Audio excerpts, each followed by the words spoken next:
You all for your respect during the film. If we could have everybody wait for just a moment, we're going to invite our elder, Kim Marcus, back down to share a few resources that are available within the community. The world of the First Nation.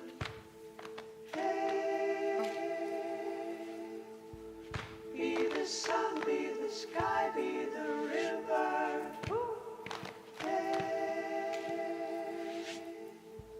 From the rivers of everlasting truth. I believe we'll have a short intermission before we invite Elder Kim Marcus back up. Hearing the truth that is inside of you. Away, away, away. Hearing the truth that is inside of you.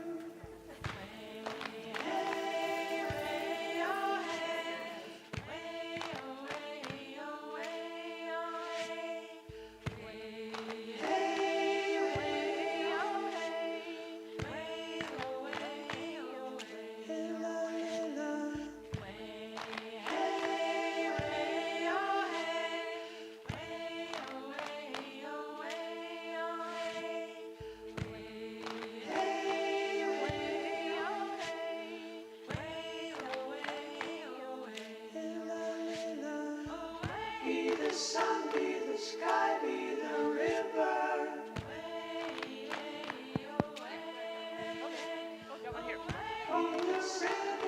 If I could have your attention. I know we're excited and talking about the video, and please stay if you can. We'll have a very knowledgeable panel for you and a discussion, and to be able to discuss, which is sometimes really well to discuss and process of what we experienced and what we viewed, and sometimes we may have feelings and some issues that may come across, but please stay, and our panel is here for our discussion. We invite you to please stay, have some snacks, have a great time. And if you love the movie, let's have a show of hands. Let's clap and say we had a good head. So it is a really great movie. I've seen it in Ottawa, but I also want to get with you and talk with you that at any time that any feelings may come up, of course, my phone number, and I think they may have it down to where I think if you want to take it is 951-751-1223. I'm a retired counselor. If you have feelings or thoughts, I do have some resources available for you, because when I watched this myself, it really had brought up some trauma in the past and some of the feelings that what we experience in our lives. Sometimes it can be overwhelming, and it is difficult sometimes.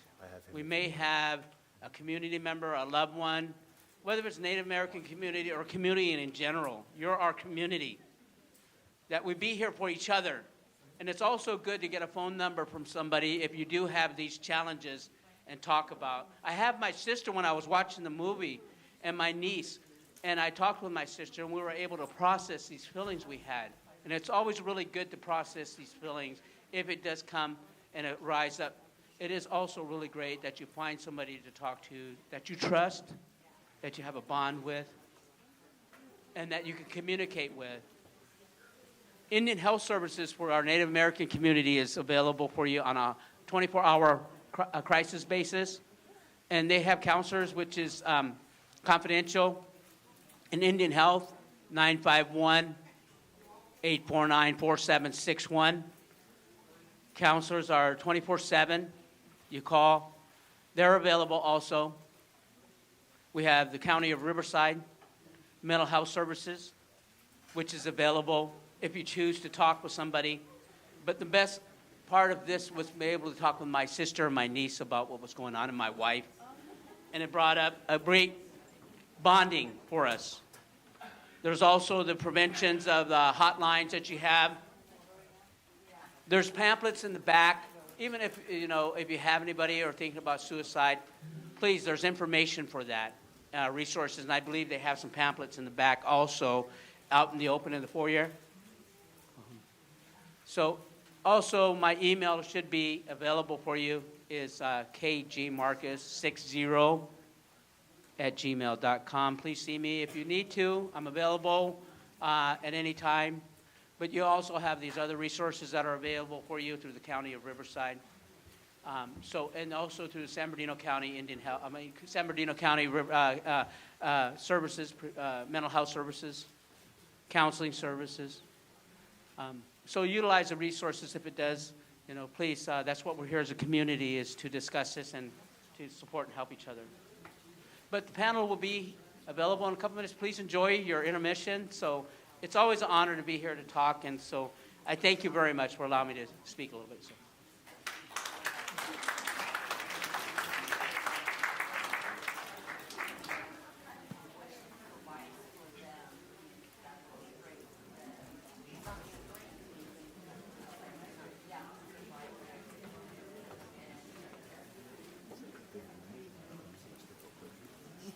I'm on a one shot for my facilities.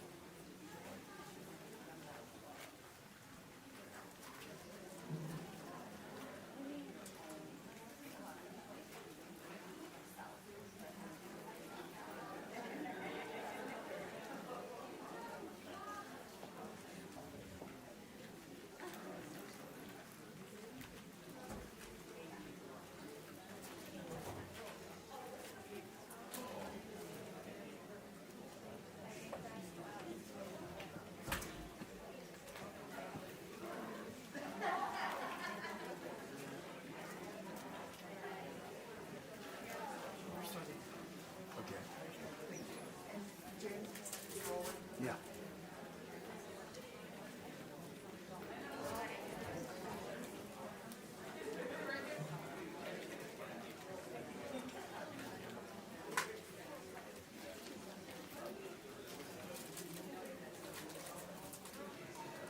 All right, as we prepare to get our panel started, I'd like to invite all the panelists on stage, please.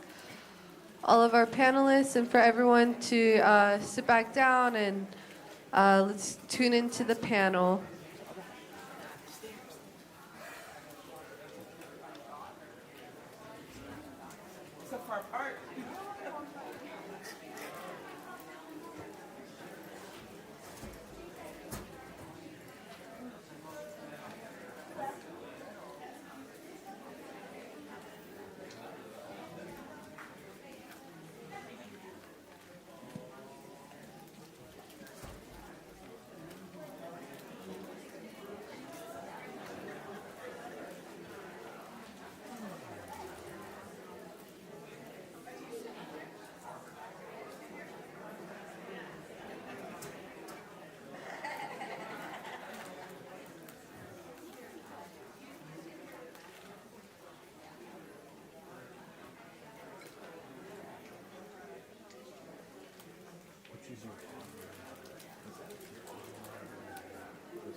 Flip it up. All right.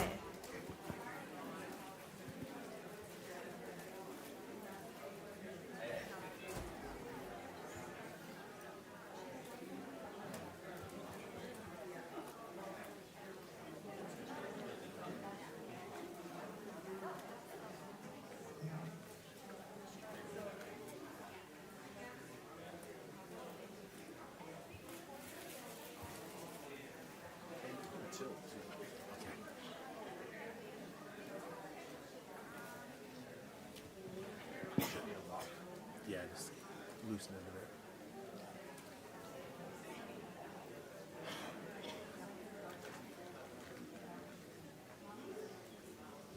All right, so as we have our panelists coming up, I'd just like to note that sadly we could not have La Jolla Band of Luiseño Indians.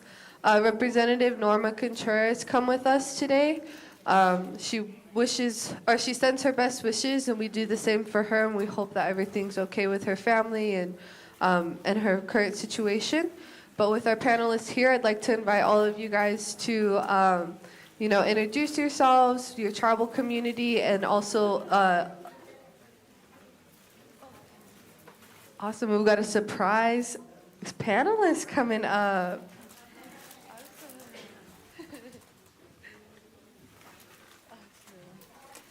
All right. I told them that they'd have extra elbow room. I lied. But again, I'd just like to invite all of you guys to introduce yourselves, your tribal communities, and just talk briefly a little bit about what it is that you do within your communities. Awesome.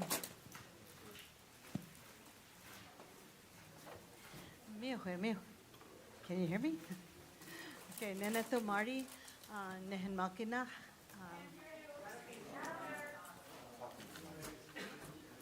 So can you hear? There you go. Okay, Miahui. Nenetu Marty, Nehen Malkina, Nesun Chaikal. What I just told you is that my name is Marty. I'm from Morongo, and I'm very happy to be here. I am so honored to be the first elder in residence at California Indian Nations College. And they have helped me to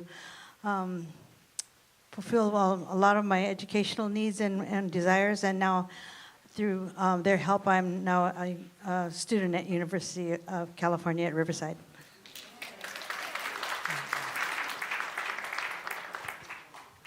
Godzi hopa doa straight Josh wahena me koedia kiwi koehanu sawi chwashji kamwikamista. I am Vanessa Briarty. I'm an enrolled tribal member from the Pueblo of Laguna and currently the district director for Assembly Member James Ramos, who is still the only California Native American to serve in our state's legislature. I was the former, yes, round of applause for him. I did serve formally as the consultant to the California Native American Legislative Caucus, which is also chaired by the Assembly member.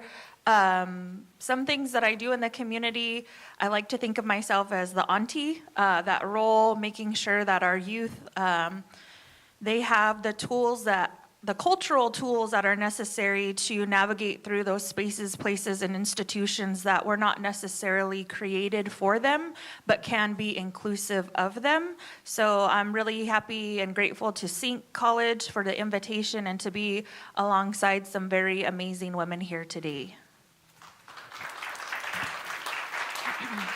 Hello, Mitakuyepi. Tate dopa Najiwian macha piksto naha yuha chante washte nape chuza piksto. My name is Sunrose Ironshell. I'm Sichangu and Ogallala Lakota. I was the teacher in the film. I have been running the social media pages along with the film director, Deborah Anderson, and shout out to the film crew. Really love how this outside perspective was able to come in and work with us. One of the things about documentaries and being a documentary filmmaker is that you go in and you document and then you leave and then you make your own documentary.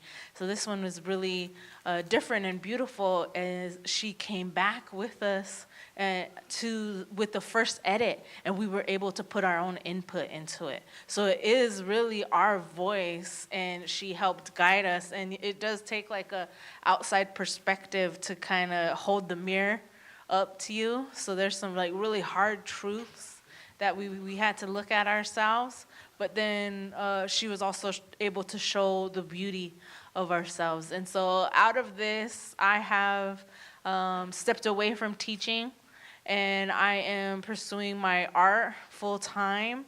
And I relocated off the res to Sioux City. The reservation and being at that boarding school was really hard to implement tribal stuff. So now the boarding school, the state, and the federal government doesn't have control over it anymore, but the tribe and the mentality is still there. That boarding school mentality is still there. And so I was fighting against my own people to implement traditional things, and it just wasn't clicking together.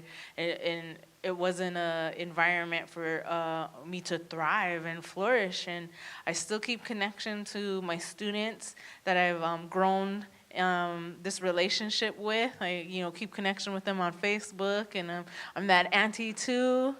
I always like to say I'm the niece, though. I'm still a niece. I'm still young. And with my artwork is I try to inspire them.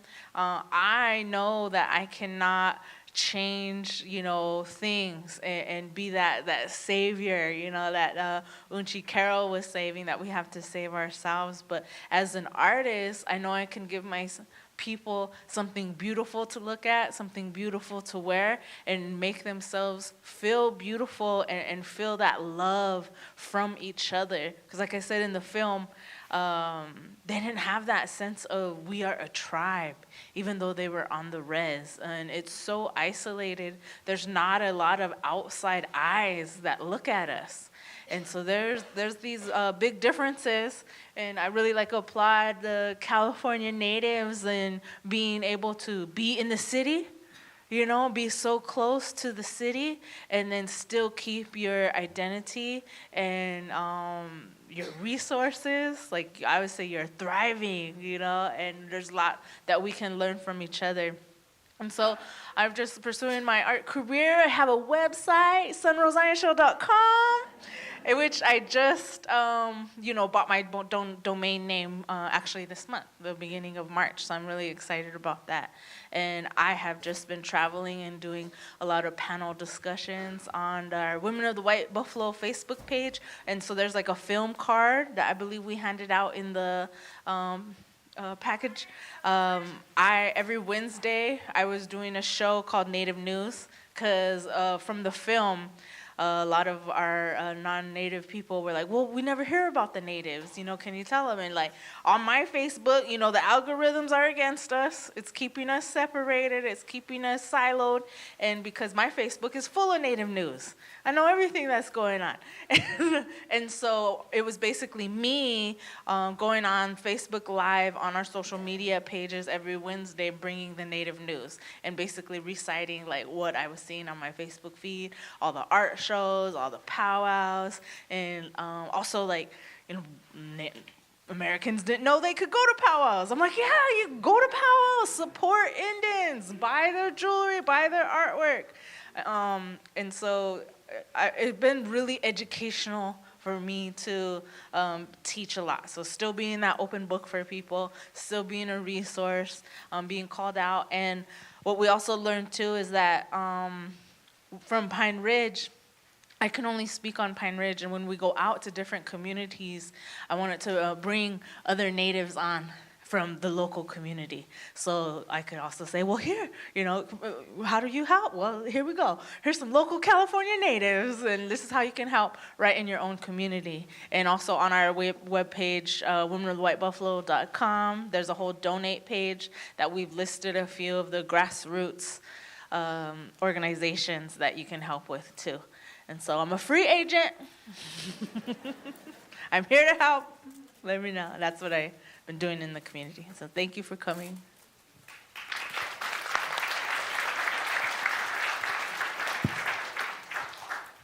Heshalhal Pesia, Misal Munson Flu East West, Stiltalam Thithweu Samam in Kelihos West. My name is Michael Munson. My Indian name is Thunderbird Woman. I am Salish and Kalispel from the Confederated Salish and Kootenai tribes. I am a first-generation descendant, which is a direct correlation with the blood quantum issue. So I am happy to be able to talk about that a bit. In my community now, I have been blessed to be able to go back to work at Salish Kootenai College again as the Culture and Language Studies Department head. I was most recently with the White House Initiative, which has a ridiculously long title, but White House Initiative for Native American Education. And I find that my place is serving and contributing to my community directly. So when that became an option, I jumped back home. So that was really beautiful. And with that in mind, there are several issues that it sounds like we know in our communities that we're all struggling with: language revitalization, with substance abuse, with missing and murdered Indigenous women and trafficking and all of these issues. And this amazing panel of women here are all working in these areas to combat this and bring education to all of you and all of the world if we can. And so Lem Lump Sunrose for helping with this, bring this film forward and help us with these voices.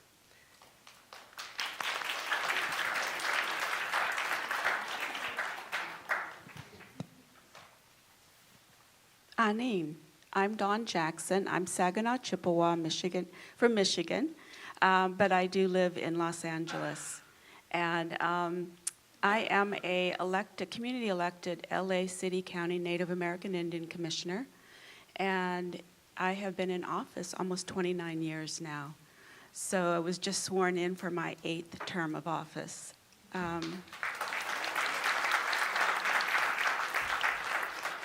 I always felt that if I was back on the reservation, I would be serving in some way, whether it was on council or starting daycare programs or something. And so I see Los Angeles as my community, as my tribe for now.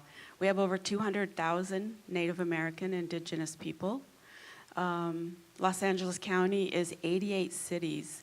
And one of the things is a challenge for us is that we are spread out.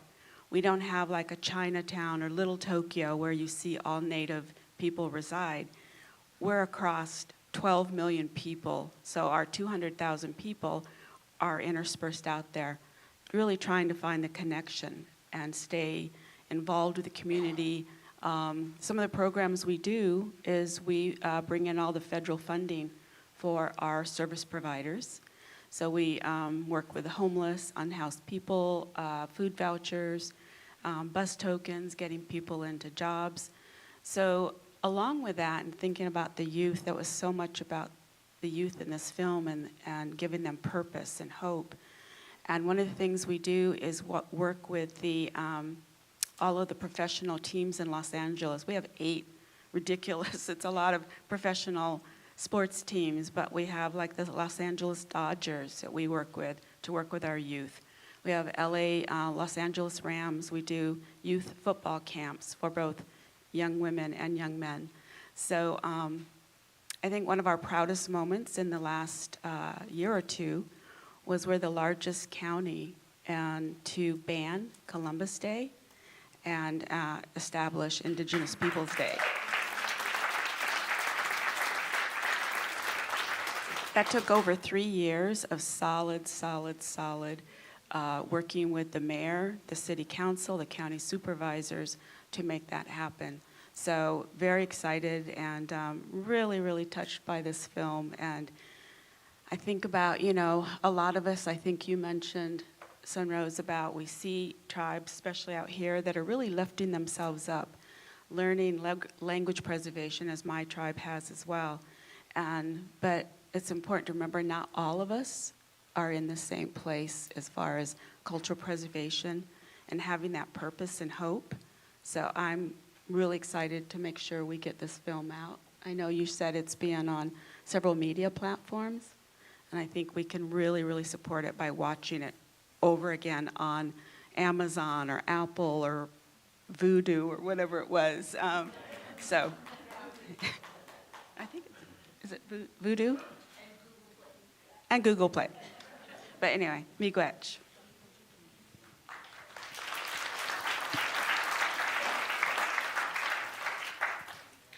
Hello, my name is Mary Levi. I am a citizen of the Hopi tribe in northern Arizona. I am a descendant of the Tuolumne Miwoks in California. And I am an educator, a public school educator. And I never wanted to be an educator. My parents were educators that came out and taught at Riverside Sherman way back in the 60s. And that's where we were relocated into Riverside and then grew up and part-time in California and part-time in Arizona. And as I started becoming, my mom always said, I always like to argue. And as I went to college, I found that the only way of making change or making and helping our community, especially in California, was to become a teacher. And so when I became a teacher, I also found there were challenges of the curriculum and actually advocating that there were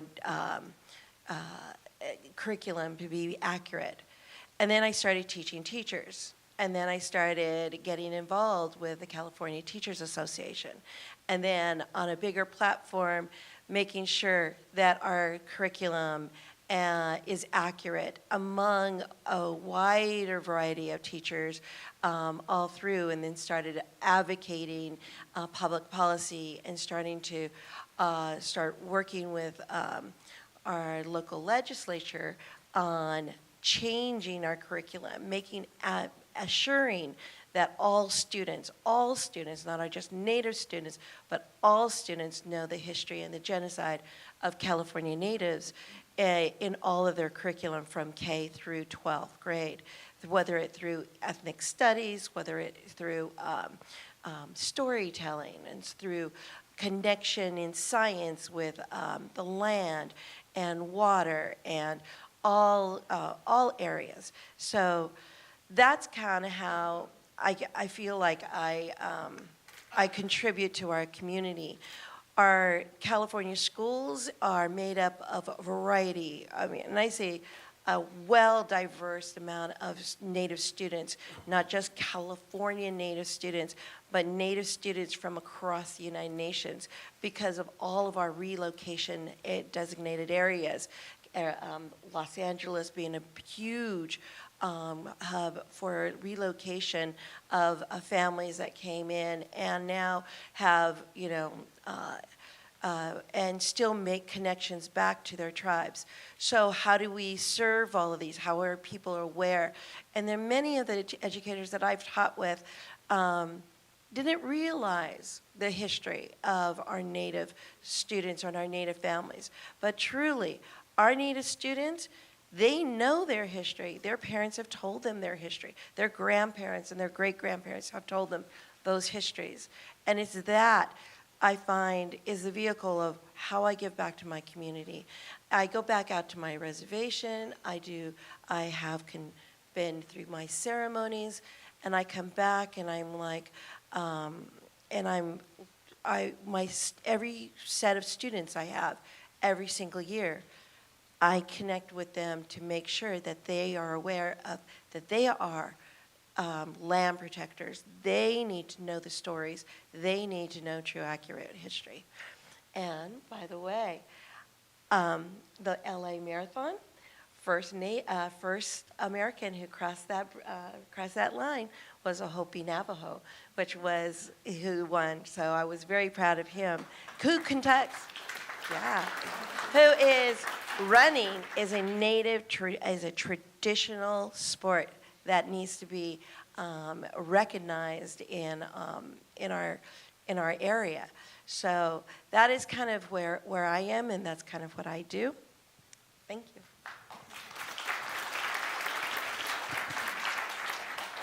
Thank you, panelists, for your wonderful introductions. So I know during the film there were many perspectives that were told. There's a lot of different insights that we experienced, from mother to teacher to foster mother to elder to farmer. We saw that perspective as well. So I just wanted to ask you guys, did you relate to any of the stories that you saw in the film? If so, how? Let me jump in here. I could relate to it so well, and it struck up a lot of memories that could have hurt me maybe about 10 years ago. I sit before you, I'm no longer a victim of sexual abuse or drug addiction or affiliation with people. When they talked about relationships, unhealthy people. I celebrated 13 years of sobriety on December 3rd of, yeah. And I cannot begin to tell you how much my life has changed and what honor I can bring to my parents who are no longer here and to my tribe. I live on the reservation here. I did not grow up on Morongo Reservation, but I went there when I was 17 looking for my dad. my parents split when I was very young, like I was 2 years old, and so I never knew my dad until, later on in life. I'm going to be really transparent for you, so hold on, okay? So, I didn't know at the time that I was having issues with abandonment or not having my dad in my life, and how I looked for things to make me feel better. And one of them was what the girl was talking about, unhealthy relationships. I didn't know at the time that I was, low-key being groomed for, situations that I didn't need to be in at an age of 12 years old. And, it didn't get me anywhere, but, but I had to think, these are adults that are doing these things, and I know nothing about what they're doing.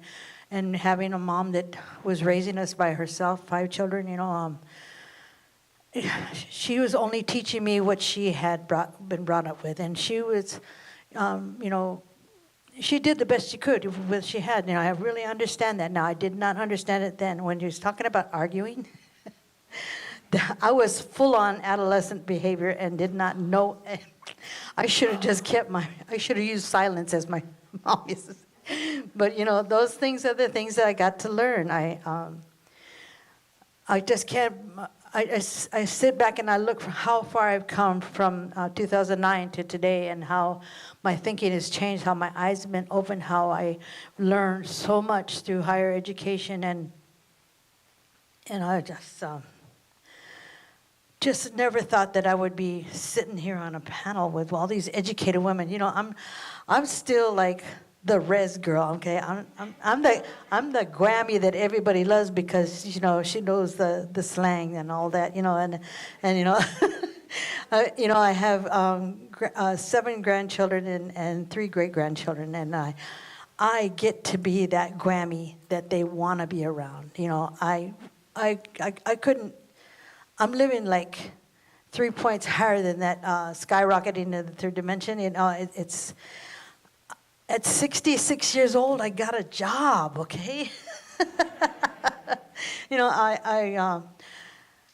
I've been all over the creation, just running away from myself, running away from the past and the guilt and the shame that went along with that. But through the process of recovery and higher education and just forgiving myself, because I was a kid when this all started. I was 17. I had no idea. There were no resources when I was younger. I came from that stage of life where you didn't talk about the bad things that happened to you. You didn't let anybody, as my mom would say, into your bag. But today, people are transparent. People are looking for help. Like that little girl was talking about, that her. I was a meth head, okay, and it got.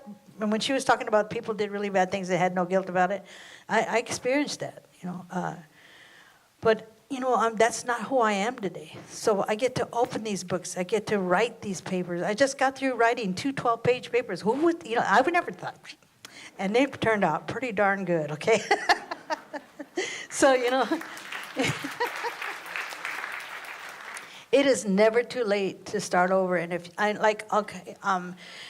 even being more, I have a granddaughter who tried to commit suicide and was unsuccessful, and now is on, incapacitated in a life care center. And so I get to be that grandma who takes care of her health, her health, not needs, but I'm her conservator. So these are the things that I get to do today as a process of changing my life around, allowing people to help me, because there was a time when I didn't want nobody's help, and I stayed away from my family for 19 years because I was ashamed and I didn't want to, but it was like, okay, so I'm really thankful that I get to be here, no longer a victim, but just able to express what happened, what it was like, what happened, and what it's like now.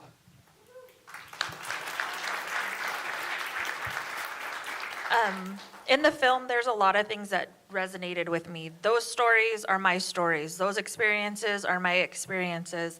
The way that it is on the reservation where I'm from, the Pueblo ways, seeing all of those images, that's what I grew up seeing. That's what, I live in the urban city, but I go home all the time.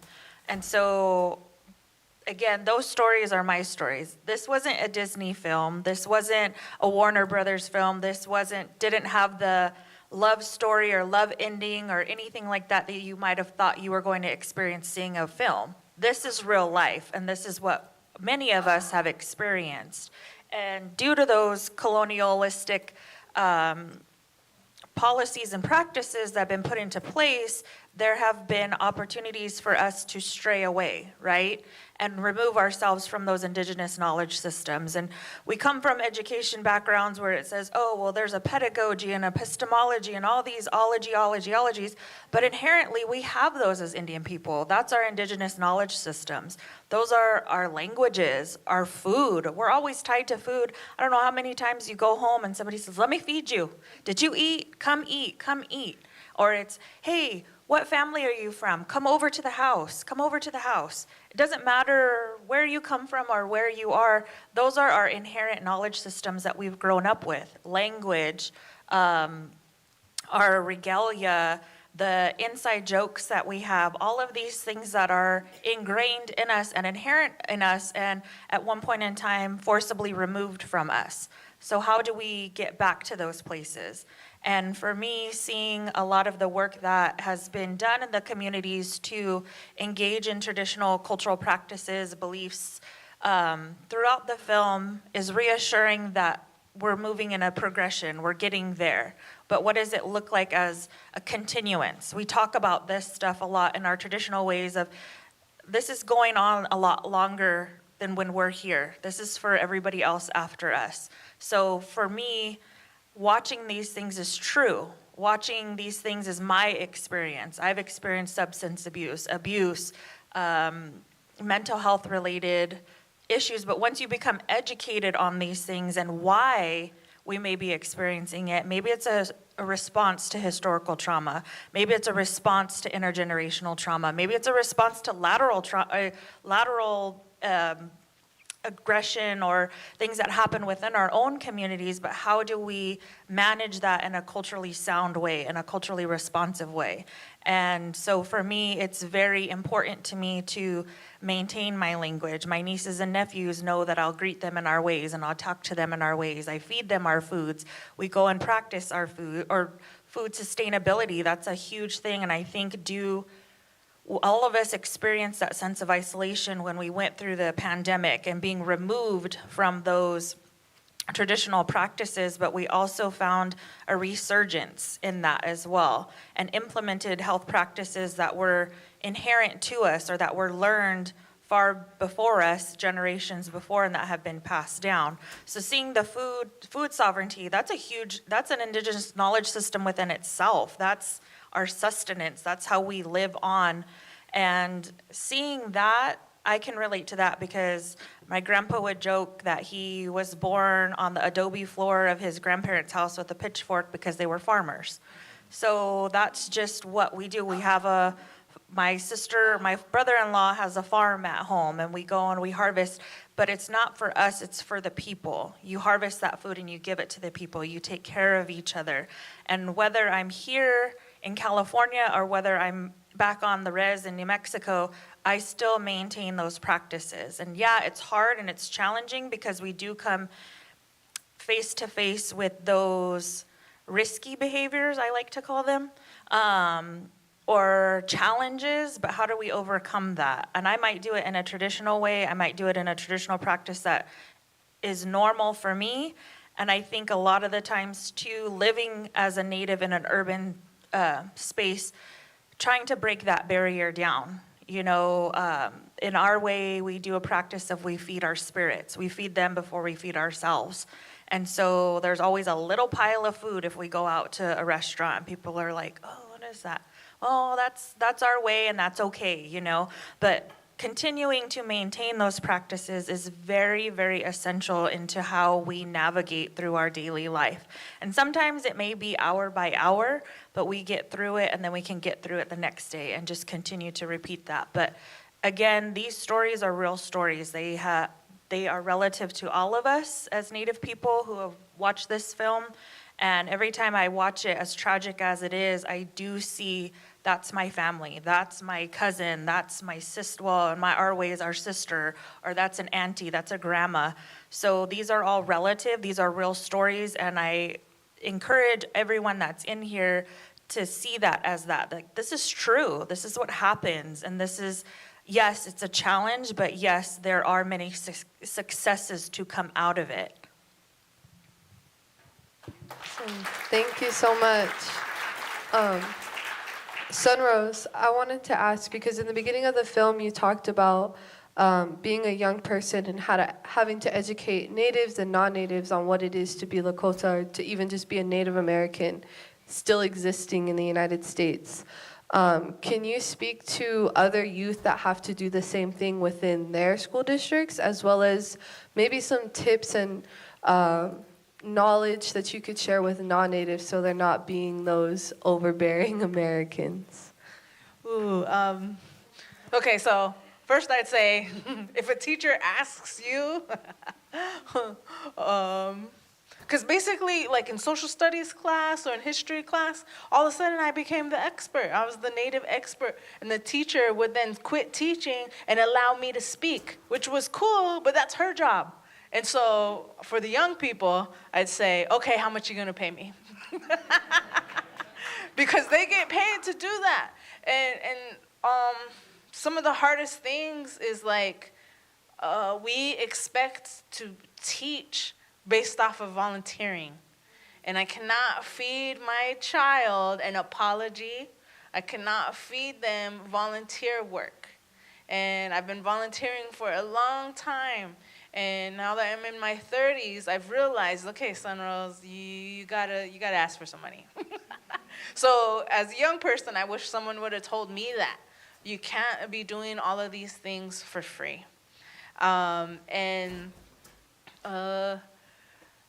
Like it or not, you're gonna be that ambassador, because we are the unicorns. And that's why I came up with the concept of being the unicorn, because I was born in Denver, and I went to a private school, and I was very often, the only Native person in the room.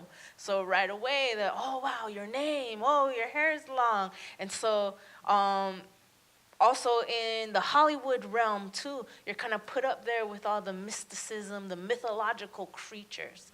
In the museum field, the archaeology, they collect everything they can about you because you're gonna be extinct.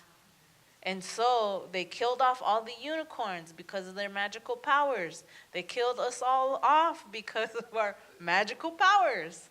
And so I am a unicorn. I wear my hair purple now too, just to emphasize that a little bit more. And so that's why I want to tell my youth is that you are a unicorn, because you're the last of the last of the last. And I don't even like to say last, because then that's putting it out there, words sound power, that we are the last. And we're not. Every year there's more and more of us. We keep having Native babies. Even in the census that happened last year, our population doubled from 2% to 1%. I mean, sorry, you know what I mean.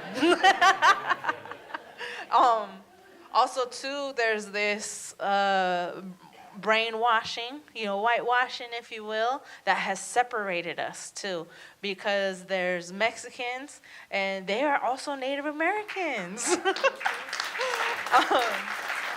So this whole continent, right, North America, Central America, South America. Every person who was born on this soil is called a Native American.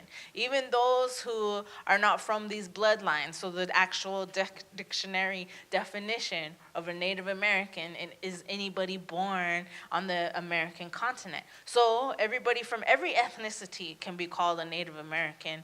And in my college days, I went to a college in Denver, and I put out a special invite to everybody who checked that little box, and a bunch of Asians showed up. A bunch of second-generation immigrant Asians showed up, because they are the dictionary version says you're a Native American if you're born on this soil.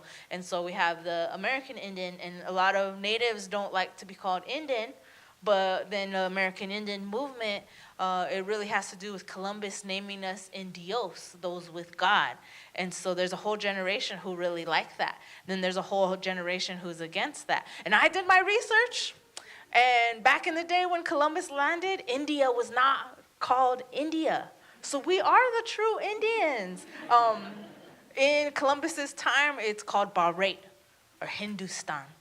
And so even though he was looking for the Indus River, the people of the Indi rivers, they called us Indians. So now there's a whole continent named India, and there's millions and millions of them. So I'm not gonna fight that battle, but I'm just let that be said. So indigenous is the best term that I know that describes me.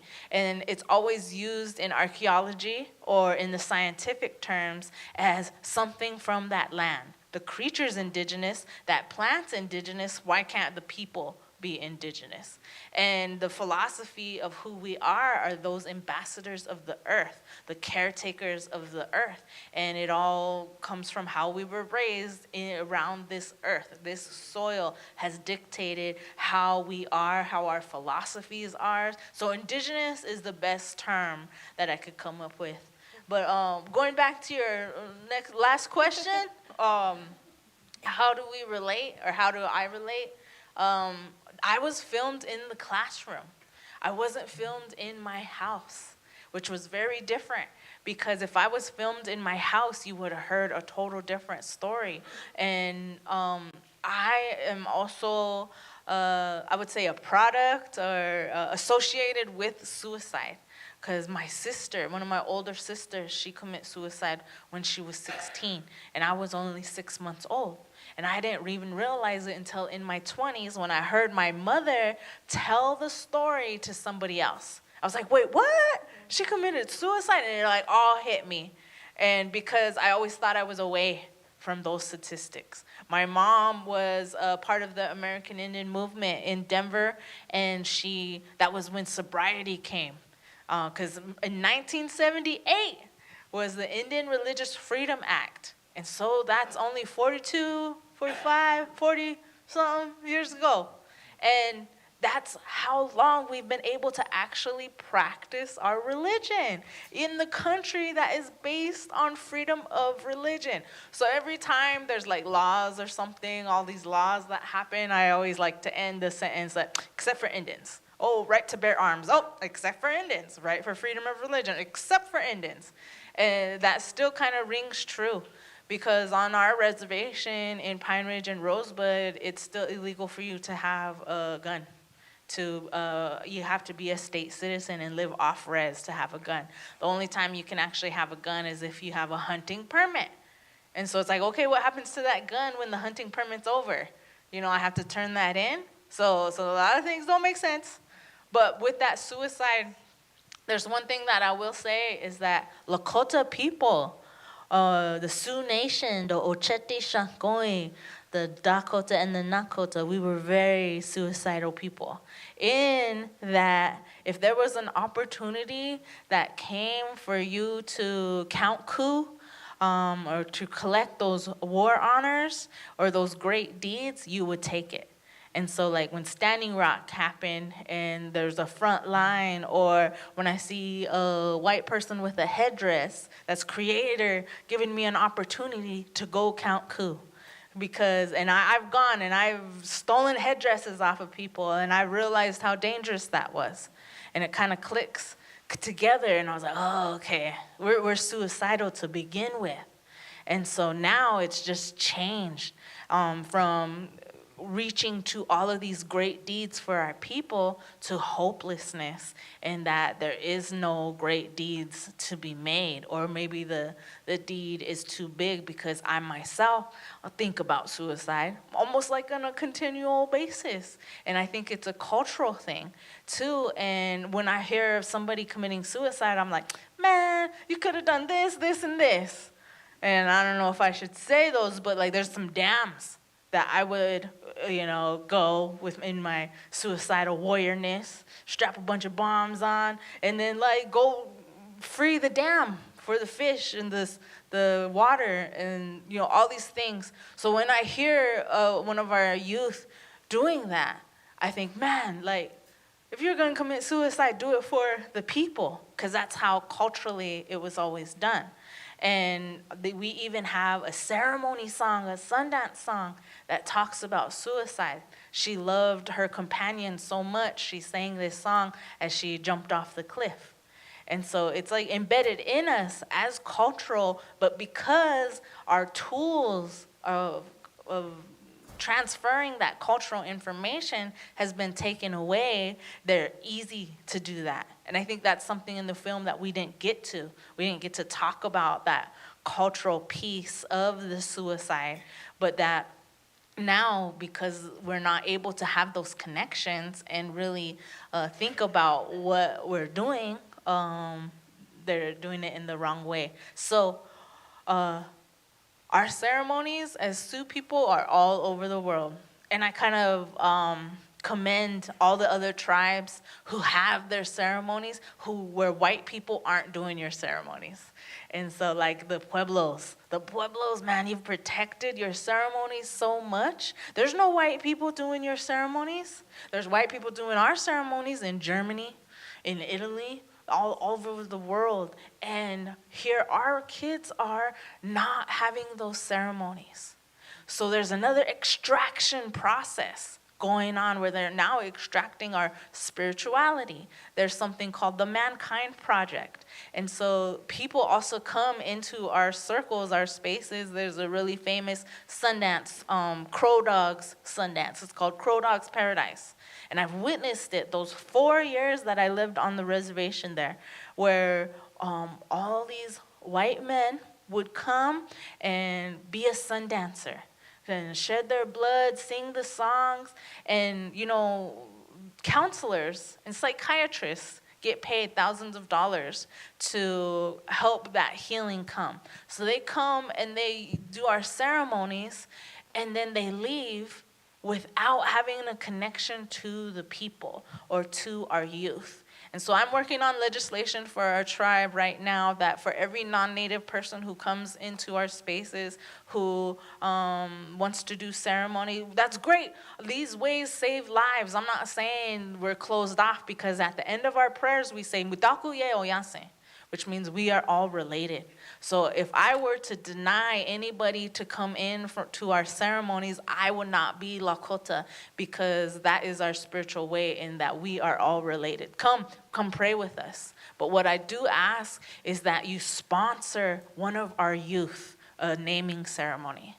Because we do not have naming ceremonies for our kids anymore, because that also takes resources. You got to feed the people. You got to get a star quilt. You got to get an eagle feather. And our people are so in poverty that they don't even have like $300 to have a feed. So they don't do these ceremonies anymore. But if somebody could start, if every person who went to that Sundance, Crow Dogs Paradise, that's, let's say, 2,000 people, because it's a huge Sundance. If each one of those people sponsored a naming ceremony, that's 2,000 kids every year who get their Lakota name, who get that eagle feather put on them and those songs sung, and then they would have that spiritual feeling of connectedness to the tribe, and they would not think about doing that suicide. And I think that's one way that we can combat suicide that none of these programs are going to think of, because those programs don't have the money to do that, right? It's not a grant thing, because you have to separate religion from any of those programs. And that's the wrong thing. And when you're dealing with any Native Indian community, you have to bring in their religion. You have to bring in their spirituality. And so writing those grants for that, doing that and creating those spiritual names. Because one of the things we do, and one of the things I want you all to do when you go home and you get some private time to decompress from this film and all the feelings that are kind of bubbling up now, is what we do is we call back our spirit. And so right at your front door, before you're going to sleep, possibly like taking off your shoes, feeling the earth underneath your feet, you're gonna call out your name. And it doesn't have to be a spiritual name. It could be the name that you have right now. And so you're gonna say your name 4 times. And on that 4th time, that spirit, your own spirit that's within you is gonna come back to you and you're gonna be whole. So like little everyday practices too can help our people. And now if our kids don't have those ceremony names or that spiritual name, it's hard for them to do that. And so I'm calling on creating, legislation so that that can happen, so that extraction doesn't happen. But and if anybody, feels the need to sponsor, any ceremonies, you can reach out to me, because we do try to do our best in naming our kids. So then that's how I can write it. Thank you, Anya. Okay, thank you so much for that, Sunrose. For the sake of time, I don't want to be the only one asking questions. I know I have a big old sheet of questions I want to ask all the panelists, but I want to give the opportunity and space for our audience to ask any questions that they might have. I know we're running a little bit late on time. We only booked the room till 4. No, I'm just kidding. But if there are any questions that you guys are just dying to ask any of our panelists, please, let me know. I can bring the mic over, or you can stand up and project your voice. Are there any questions? Yes. It's not a question. It's a comment. And I just want to hear your courage. As Indian women, and we always say it's time to warrior up, and these women have. And thank you so much. Because we know, like we say, we're a matrilineal society, and these women have courage. And it takes courage, and that's in our DNA. I'm Chickasaw, Sioux, Dakota, Santisu. You know where that is? And Menominee. And I got very teary-eyed in this movie because my grandma was Menominee. And she shared that when she was young, she got taken away from the Menominee Reservation and sent to Philandrew boarding school. And when she became a very elder on our Menominee Reservation, we have a home for our elders, and it's a 12-bed facility. And my cousins could work in that facility as CNAs, so when my grandma had to go to that facility, it was hard for her because it felt like she was going back to the boarding school. And she wanted to die in her home. But my dad, he came to California in 1950. I'm a relocation baby. My mother came to California in 1950, left her home, 18 years old, from Ada, Oklahoma. My father graduated from Indian boarding school. My mother left, graduated from Chilocco boarding school, and they came here to the relocation. So like she was sharing, we have many families. I grew up in LA. I grew up in a city called Norwalk. And I always knew who my Indian people were because back in the day, the Native families kept us together via church, athletics, and powwows. So we always had somewhere to go on the weekends instead of staying with our non-Native friends. My non-Native friends would say, "Where do you go every weekend?" "Home." "But your home's over here." "No, it's another place." So I just admired your courage.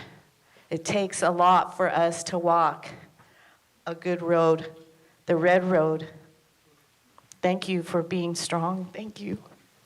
Thank you. Well, I have a question for the panelists.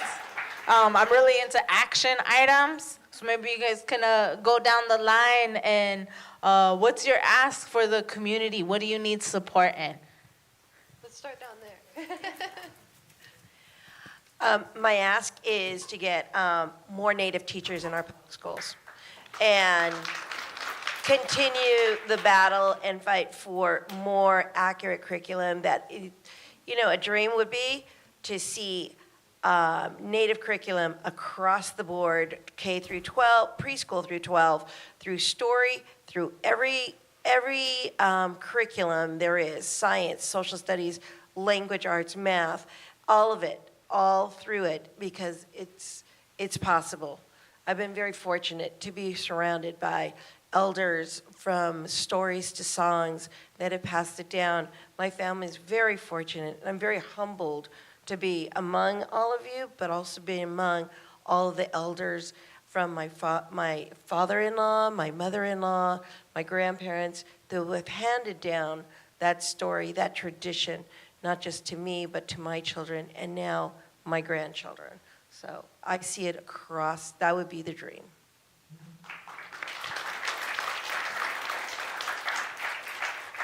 I think for the Los Angeles community, I think what our families need are connections. And I think it goes both ways. I'd love for the tribes who know that they have families out there to reconnect. I mean, I know I go home at least twice a year, but it's because my tribe brings me home. We have homecoming. They want to make sure we're all still connected and know who we are. But I know that there's so many that have lost that connection, those families that, so I think it goes both ways. And I think one of the questions we were going to get to, but we didn't, was about enrollment and tribal citizenship. And I think some tribes have descendancy status, and I wish that all tribes did, because it's not on the child. You know, it's not their responsibility of what their heritage is or their blood quantum. And I think that if all tribes realized and recognized those children, in some way gave them a place to belong and not be stuck between two worlds, it would go a long way for having purpose and hope.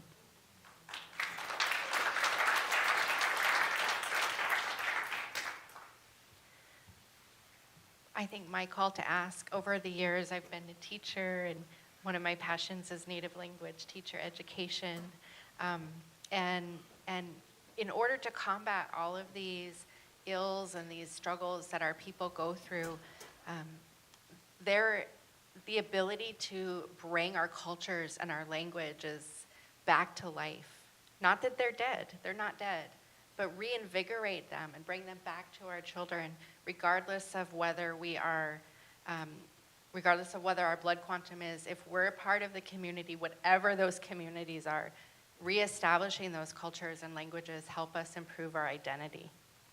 And when we have a strong identity and we are connected to our people and our community and we're able to contribute in a good way, then it gives us the ability to do that, to contribute to our people in a good way. And it will help us. It does help us. I mean, many of us are examples of this. When we find our cultural spirituality and our practices, then it helps us be stronger, better people. And so my ask is, if you know of a community that is struggling with culture and language loss, which is almost all of them, our people, we have 10 remaining first language speakers.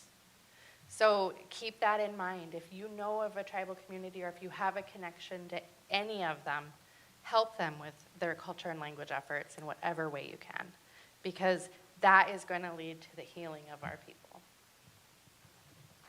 Thank you so much. My ask is to pay attention what ICWA, the Indian Child Welfare Act, because that's going to unleash some of the rules that have been helping our families stay together. And it's going to restart that genocide of taking the children away from our communities. So we really need to support ICWA and keep the ICWA law. And then secondly, like protecting Oak Flat. Oak Flat just had their Ninth Court District Appeals, so supporting them. And then supporting your like local Native Indian centers. And if there's not an Indian center, then help create that Indian center. And then support me, no, just playing. Okay.